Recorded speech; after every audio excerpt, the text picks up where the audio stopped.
Dans Nombre chapitre 15, verset 37, l'Éternel Dieu dit ceci. Attention, tu vas dire au peuple de mettre une frange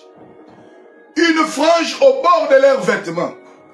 Vous voyez, pour nos amis couturières, les dames qui sont en train de coudre, au bord des vêtements comme ça, on doit mettre des histoires qui glissent comme ça, tout en étant pliées. C'est ce qu'on appelle frange. Alors, vous devez le mettre au bord de vos vêtements, et dans cette frange-là, vous êtes appelés à mettre un cordon bleu. À chaque fois, quand vous regarderez ces cordons bleus, vous vous souviendrez de la loi de l'Éternel et vous la mettrez en pratique. Alléluia. Parce que Dieu leur avait déjà donné la loi selon Exode 20.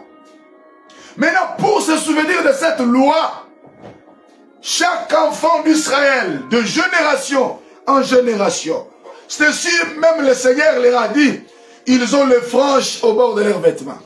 Donc cette loi devrait durer à perpétuité.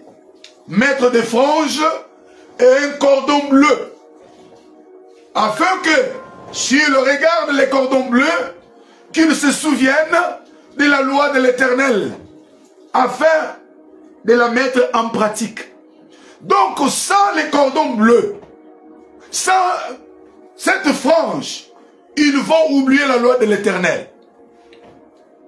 Alléluia. Mais c'est quoi les vêtements? Et c'est quoi les cordons bleus? Numéro 1. Les vêtements, c'est l'enseignement. 2. Les vêtements, c'est l'œuvre. Les vêtements, ce sont des actes. Alléluia. C'est pourquoi vous allez voir que Jacob avait donné à Joseph, son fils, une tunique de plusieurs couleurs.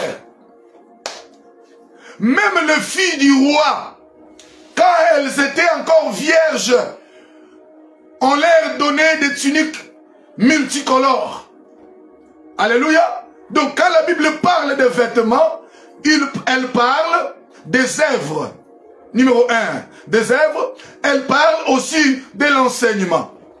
Maintenant, il est écrit dans leurs vêtements qu'ils mettent des franges. Que Dieu bénisse Papi Malekama. Papi Malekama, que Dieu vous bénisse. Waouh, mon évêque, mes respects. Que Dieu vous bénisse. Ils devaient mettre des franges et les cordons bleus à leurs vêtements. Frères et sœurs, à chaque fois qu'ils marchaient, quand ils regardent leurs vêtements, et dans les vêtements, ils voyaient les cordons bleus. Et ils se souvenaient de la loi de l'Éternel. Or, la couleur bleue, c'est la couleur du ciel. La couleur, c'est ainsi, le faune du souverain sacrificateur était en couleur bleue. Cette faune en couleur bleue authentifiait le ministère de ces derniers qu'il provenait du ciel. L'andosomania. Frères et sœurs, alors quand le peuple pouvait marcher, ils regardent leurs vêtements, ils voyaient les franges, ils voyaient aussi les cordons bleus. Je suis dans Nombre chapitre 15, verset 37 à 39. Alors ils pouvaient se souvenir de la loi de l'Éternel. Mais aujourd'hui, l'église du Congo, écoutez-moi, Sœur Bobette Milonda, depuis Angola, que Dieu te bénisse. Dans l'église du Congo, il y a les vêtements, oui, il y a l'enseignement. Mais dans l'enseignement de l'église du Congo, il n'y a plus les cordons bleus. Il n'y a plus les cordons bleus dans leur enseignement. Parce que les vêtements, c'est l'enseignement.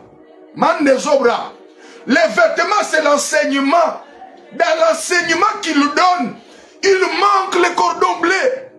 Oh mon Dieu. Parce que quand il y a les cordons bleus, nous allons nous souvenir du ciel. Que nous sommes célestes.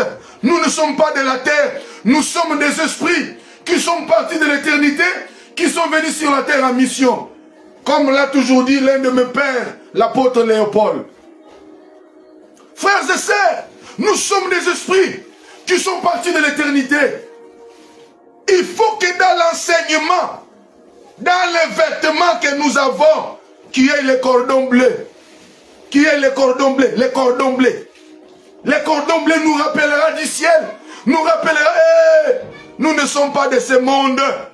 Nous sommes étrangers et voyageurs. Église du Congo, écoutez-moi. Vous êtes sur la terre. On vous a amené un vêtement sans cordon bleu.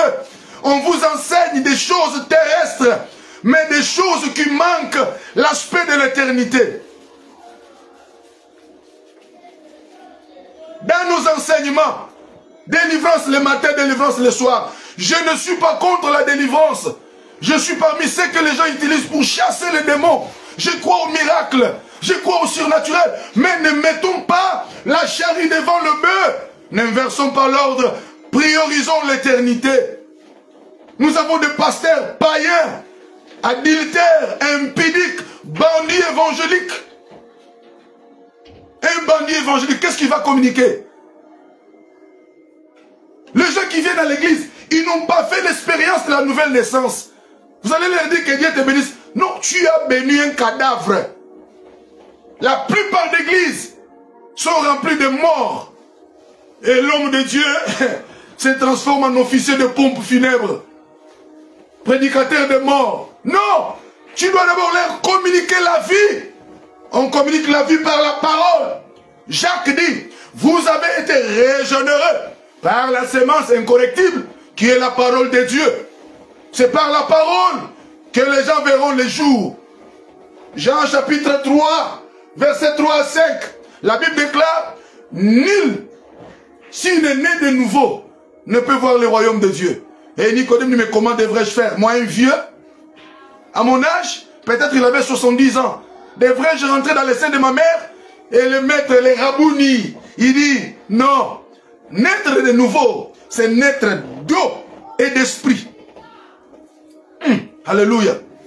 Donc, naître de nouveau, c'est naître d'eau et d'esprit. C'est ça la nouvelle naissance. Mais il y a des gens qui sont dans l'église 15 ans, il n'a pas été baptisé. Il n'a pas fait l'expérience du baptême du Saint-Esprit. C'est un mort, il n'existe pas. Beaucoup de gens, mais ils ne connaissent pas l'éternité. Non, je suis venu te rappeler que tu étais dans l'éternité et tu marches vers l'éternité. Gardons la pensée de l'éternité. Les hommes de Dieu de ma nation qui font des conférences prophétiques sont à compter au bout des doigts. Ils ne sont plus nombreux. Ils sont tombés dans les plaisirs de ce monde. Au lieu que les gens, que l'auditoire ne s'adapte à eux, et ils s'adaptent à eux. Non, papa, ce genre d'enseignement vont faire fuir les gens à l'église. Non, non, non. Nous avons besoin même d'un petit troupeau, mais qui va hériter les salis. Dans la plupart des prédications de ces derniers temps, oui, ils ont les vêtements. Ils ont les franges, les vêtements et les enseignements. Mais les cordons bleus, il n'y en a pas. Les cordons bleus nous rappellera l'Éternel. Les cordons bleus nous rappellent que nous sommes du ciel. Nous ne sommes pas de cette terre. Nous sommes étrangers. Mon frère, nous sommes sur la terre comme des étrangers. Nous ne passerons pas toute la vie ici sur terre. Travaillons sur notre esprit. Préparons notre éternité. Parce que nous avons deux types d'éternité. Nous avons l'éternité bienheureuse et une autre éternité malheureuse. Le Seigneur est venu te dire ce soir de choisir la bonne voie.